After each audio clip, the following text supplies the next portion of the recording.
Hey guys, Merry Christmas from the Turkhurst home. I am taking this week off to spend some time with my family and have a little fun, but I thought I would invite you into a couple of the hilarious happenings at the Turkhurst home this Christmas. First of all, this is Willow, and I tweeted a picture of Willow with her little hat. Can you see her? Yes, she is hilarious. I tweeted the picture of this ugly Christmas sweater that she has on and the little hat, and someone tweeted back at me that Willow was probably saying unkind words. They actually said cuss words in her head to me because of the sweater. But anyhow, let me tell you something funny that Willow has been doing this Christmas season. This is Turkhurst Funny number 1. This is a real Christmas tree, and since we got Willow, she has had really, really bad breath. I mean, she is really precious. I mean, you can see, so precious, but horrible breath. Horrible. Well, this Christmas season, she has been getting up underneath the Christmas tree and chewing on the evergreen. Fixed her bad breath problem. It is hilarious. Look, she's kind of trying to do it now. Here, you want some breath freshener? There she goes. She just chews, and there she goes. She's just chewing away, and it freshens her breath. So I pick her up now to hug her, and it's like evergreen freshness. Wonderful. Please don't tell me that it's like dangerous for dogs to chew on evergreen trees, because she's been doing it for a month now, and she's fine. She's surviving.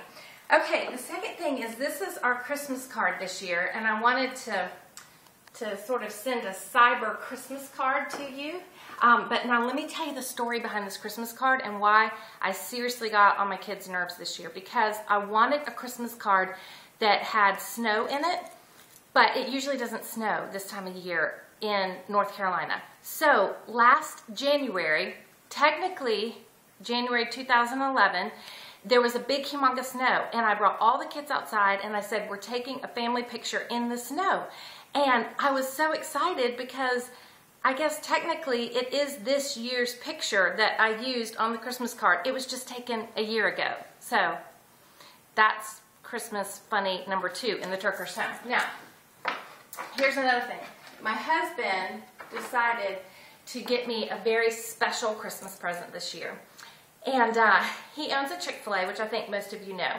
And he's been having his Chick-fil-A meetings because their store's been so busy. He can't really have his management meetings at the store. So he's been having management meetings at the local Michael's craft store. So they sit in this little craft room. They sit in this little craft room and they have their management meetings about the Chick-fil-A. Well, there was some business, probably a humongous that had ordered Christmas wreaths, and because they were so big, they decided to not keep them on the store floor before the bank came to pick them up. They decided to keep them in the craft room, hanging on the walls.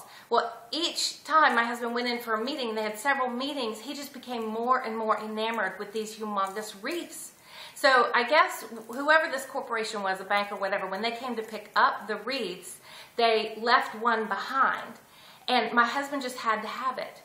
Now, this is meant for probably like a, I don't know, like a 30-story building, which we do not live in. We live in a simple farmhouse, but yet we have a wreath that is suited for a 30-story building. So I'm asking you today, tell me, what in heavens can I do with this wreath? Now, let me just show you the situation, okay? Here we go. This is the wreath that I am so appreciative of. I'm just telling you, I think it is so kind that my husband did this. But seriously, what am I supposed to do with this wreath?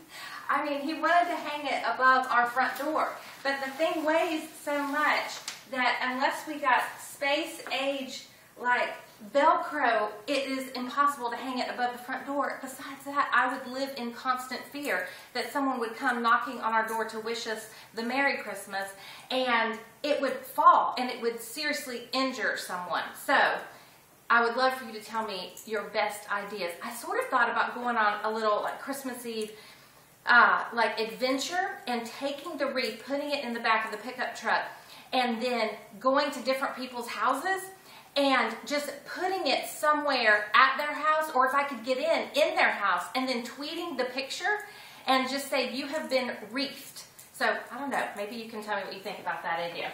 All right, before I close out and give you your final Merry Christmas, I wanted to read you this verse that I found this morning in my quiet time because I just loved it. I'd never really read it in the context today that I saw it, and it was just something fresh and brand new, and I wanted to give you this verse. It's in 2 Timothy chapter 2, the end of verse 9.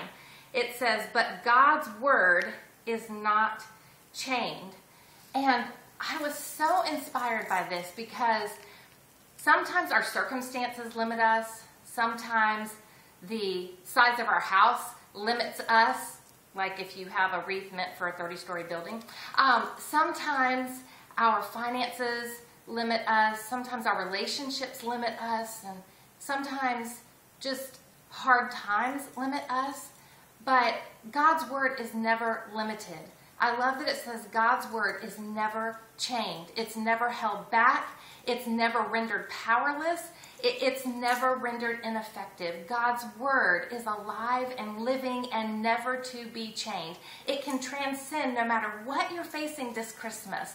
God's word can get into any situation and change our perspective and change our heart, change our mind.